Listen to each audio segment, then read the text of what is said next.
Ayan, hello guys. Tayo na naman ay magluto ng ulam.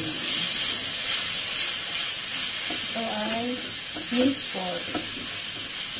Hindi sana ako magluto ng ganito kaso si Amo bumili ng Baguio beans. So, yung Baguio beans ay masisira na. So, ito na naman sabi niya, lutuin ko daw. Siya lagyan mo ng manis sauce. Manis sweet sauce.